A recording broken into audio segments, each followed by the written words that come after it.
नमस्कार, आपका स्वागत है मेरे बाइक लॉन्ग पॉडकास्ट में। हो सकता है ये पॉडकास्ट थोड़ा बड़ा हो जाए क्योंकि आज हम बात कर रहे हैं हरिशंकर परसाई द्वारा रचित एक कहानी, इसे फेबल भी कह सकते हैं। इसका शीर्षक है भेड़े और भेड़िए। बहुत ही प्रासंगिक विषय है और इस कहानी से बहुत सारे लोग रिलेट कर पाएंगे और कहानी के पीछे का मर्म समझ पाएंगे। तो शुरू करते हैं अपनी कहानी, भेड़े और भेड़िए। एक बार एक वन के पशुओं को ऐसा लगा कि वे सभ्यता के उस स्तर पर पहुंच गए हैं जहां उन्हें एक अच्छी शासन व्यवस्था अपनाना चाहिए। और एक मत से यह तय हो गया कि वन प्रदेश में प्रजातंत्र की स्थापना हो। शीघ्र ही एक समिति बैठी, शीघ्र ही एक विधान बन गया और शीघ्र ही एक पंचायत के निर्माण की घोषणा हो गई, जिसमें वन के तमाम पशुओं के द्वारा निर्वाचित प्रतिनिधि हों और जो वन प्रदेश के लिए कानून बनाए और शासन करे। पशु समाज में इस क्रांतिकारी परिवर्तन से हर्ष की लहर दौड़ गई कि सुख, समृद्धि और सुरक्षा का स्वर्ण युग अब आया। और वह आया जिन वन प्रदेशों में हमारी कहानी ने चरण धरे हैं, उसमें भेड़ें बहुत थीं। निहायत नेक, ईमानदार, कोमल, विनयी, दयालु, निर्दोष पशु जो घास तक को फूंक फूंक कर खाता है। भेड़ों ने सोचा कि अब हमारा भय दूर हो जाएगा। हमने अपने प्रतिनिधियों से कानून बनवाए या बनवाएंगे कि कोई जीवधारी किसी को न सताए न मारे, सब जिए और जीने दें। शांति, स्नेह, बंधुत्व और सहयोग पर समाज आधारित हो। और भेड़ियों ने सोचा कि हमारा अब संकट काल आया। भेड़ों की संख्या इतनी अधिक है कि पंचायत में उनका ही बहुमत होगा और अगर उन्होंने कानून बना दिया कि कोई पशु किसी को न मारे तो हम खाएंगे क्या? क्या हमें घास चबाना सीखना पड़ेगा? ज्यों-ज्यों चुनाव समीप आता, भेड़ों का उल्लास बढ़ता जाता। ज्यों-ज्यों चुनाव समीप आता जाता, भेड़ियों का दिल बैठता जाता। एक दिन बूढ़े सियार ने भेड़िए से कहा, मालिक, आजकल आप बड़े उदास रहते हैं। हर भेड़िए के आसपास 2 से 4 सियार रहते ही हैं। जब भेड़िया अपना शिकार खा लेता है, तब ये सियार हड्डियों में लगे मांस को कुतर खाते हैं और हड्डियां चूसते रहते हैं। ये भेड़िए के आसपास दुम हिलाते चलते हैं, उसकी सेवा करते हैं और मौके बेमौके हुआ कर चिल्लाकर उसकी जय बोलते हैं। तो बूढ़े सियार ने बड़ी गंभीरता से पूछा, महाराज, आपके मुख चंद्र पर चिंता के मेघ क्यों छाए हैं? वह सियार कुछ कविता भी करना जानता होगा या शायद दूसरे की उक्ति को अपनी बनाकर कहता हो। खैर, भेड़िए ने कहा, तुझे क्या मालूम नहीं है कि वन प्रदेश में नई सरकार बनने वाली है? हमारा राज तो अब चला। सियार ने दांत निपोर कर कहा, हम क्या जाने महाराज, हमारे तो आप ही माई बाप हो। हम तो कोई और सरकार नहीं जानते। आपका दिया खाते हैं, आपके गुण गाते हैं। भेड़िए ने कहा, मगर अब समय ऐसा आ रहा है कि सूखी हड्डियां भी चबाने को नहीं मिलेंगी। सियार सब जानता था, मगर जानकर भी न जानने का नाटक करना न आता तो सियार शेर ना हो गया होता। आखिर भेड़िए ने वन प्रदेश के पंचायत के चुनाव की बात बूढ़े सियार को समझाई और बड़े गिरे मन से कहा, चुनाव अब पास आता जा रहा है, अब यहाँ से भागने के सिवा कोई चारा नहीं है, पर जाएं कहाँ? सियार ने कहा, मालिक, सर्कस में भर्ती हो जाइए। भेड़िए ने कहा, अरे वहां भी शेर और रीछ को तो ले सकते हैं, पर हम इतने बदनाम हैं कि हमें वहां भी कोई नहीं पूछता। तो सियार ने खूब सोचकर कहा, अजायब घर में चले जाइए। भेड़िए ने कहा, अरे वहां भी जगह नहीं है, सुना है वहां तो अब आदमी रखे जाने लगे। बूढ़ा सियार अब ध्यान मग्न हो गया। उसने एक श्वास बंद की, नीचे के ओंठ को ऊपर के दांत से चबाया और एकटक आकाश की तरफ देखने लगा, जैसे विश्वात्मा से कनेक्शन जोड़ रहा हो। फिर बोला, बस सब समझ में आ गया मालिक। अगर पंचायत में आपकी भेड़िया जाति का बहुमत हो जाए तो। भेड़िया चिढ़कर बोला, कहाँ की आसमानी बात करता है? अरे हमारी जाति कुल 10% है और भेड़ों तथा अन्य छोटे पशुओं की 90%। भला वे हमें काहे चुनेंगे?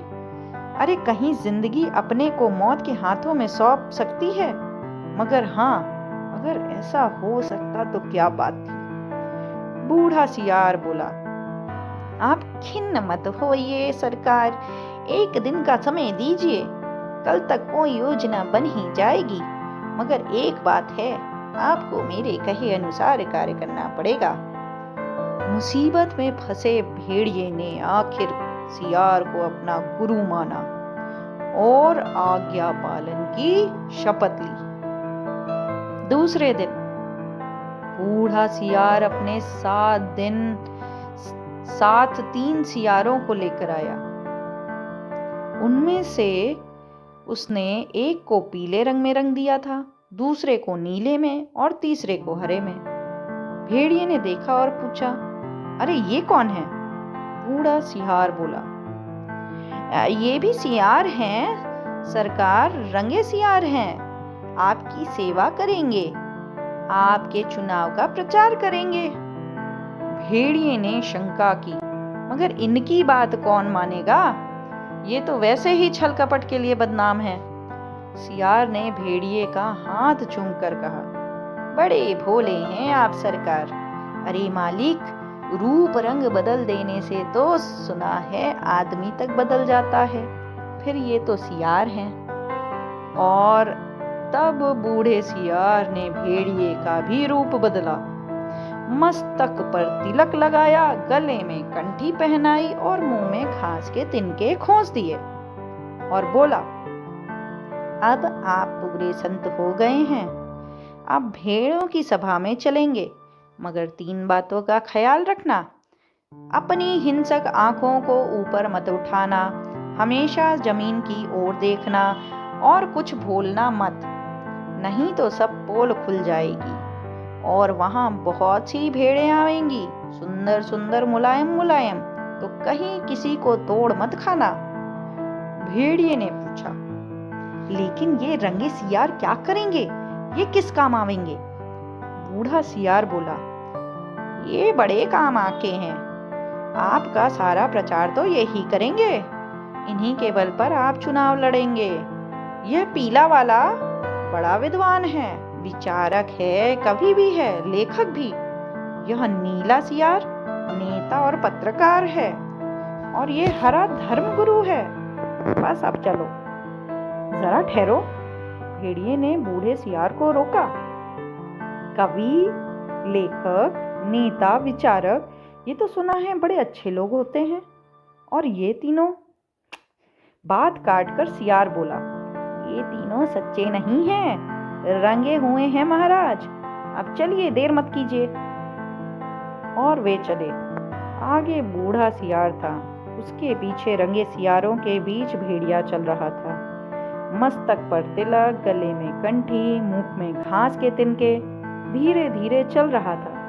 अत्यंत गंभीरता पूर्वक सिर झुकाए, विनय की मूर्ति। उधर एक स्थान पर सहस्त्रों भेड़ इकट्ठा हो गई थी, उस संत के दर्शन के लिए जिसकी चर्चा बूढ़े सियार ने फैला रखी थी।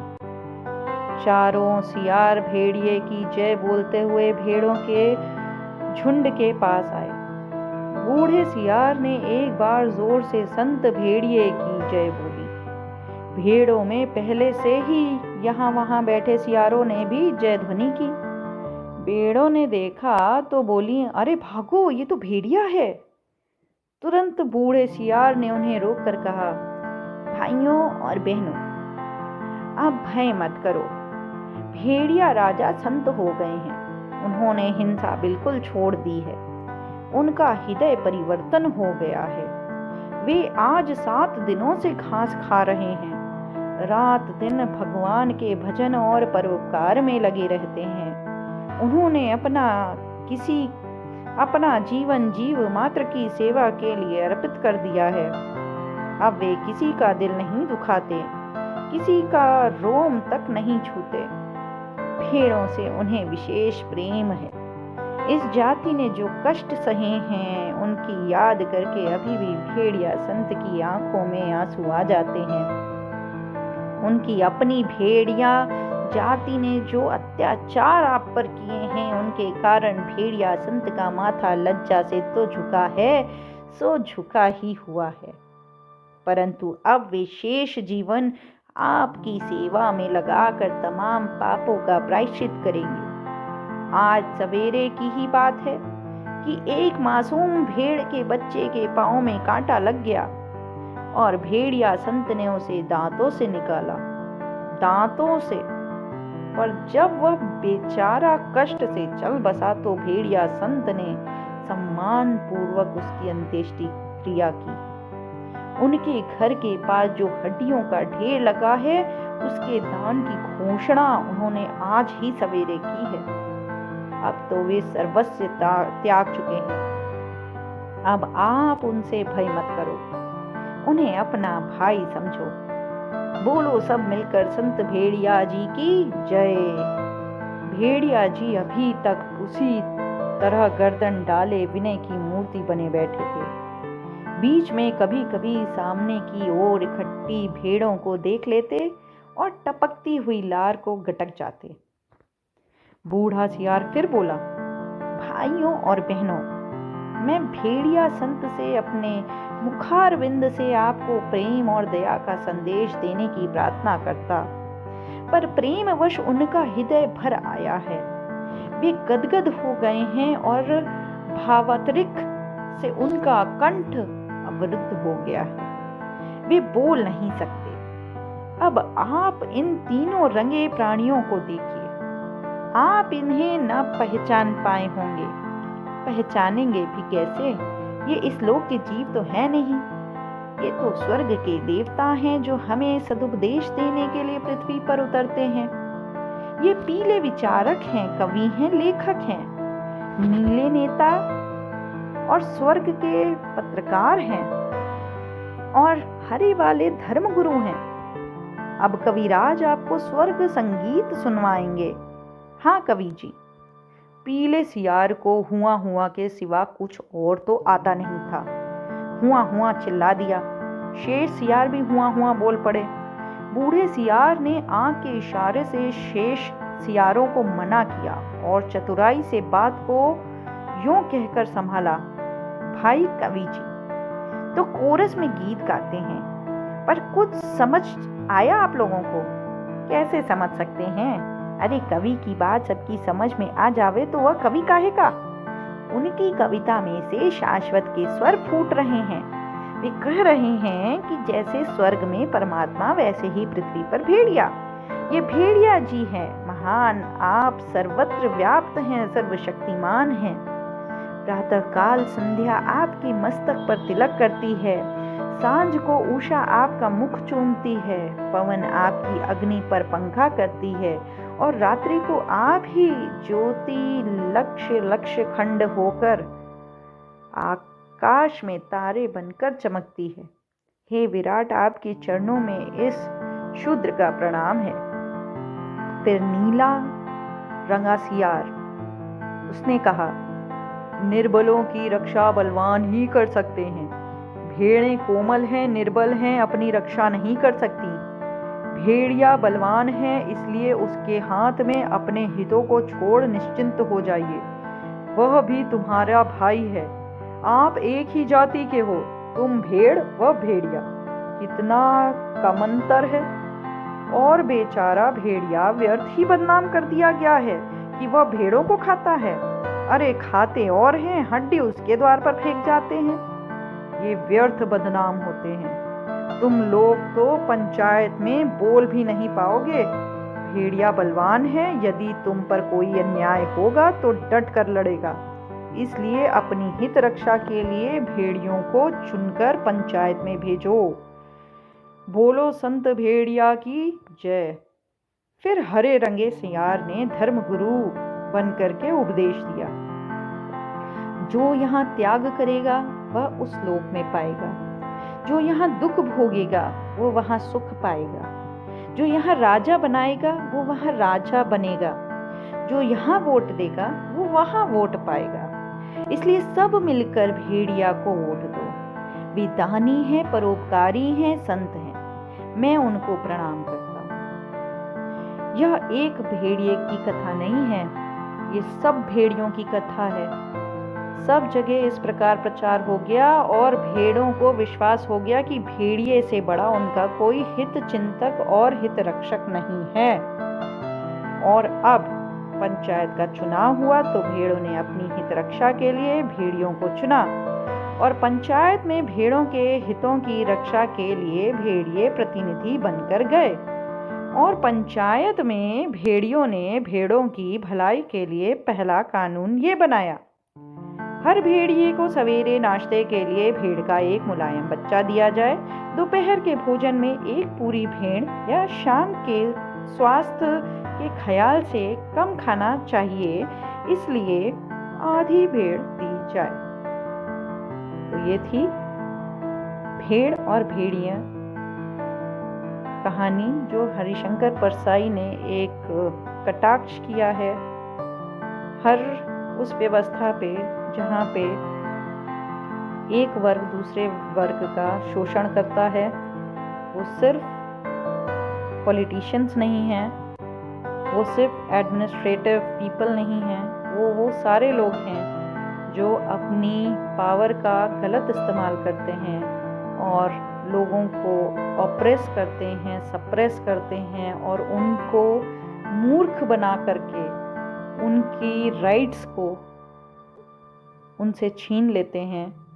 ये व्यंग है जो लेखक ने बहुत ही सजीव उदाहरणों के साथ प्रस्तुत की। धन्यवाद।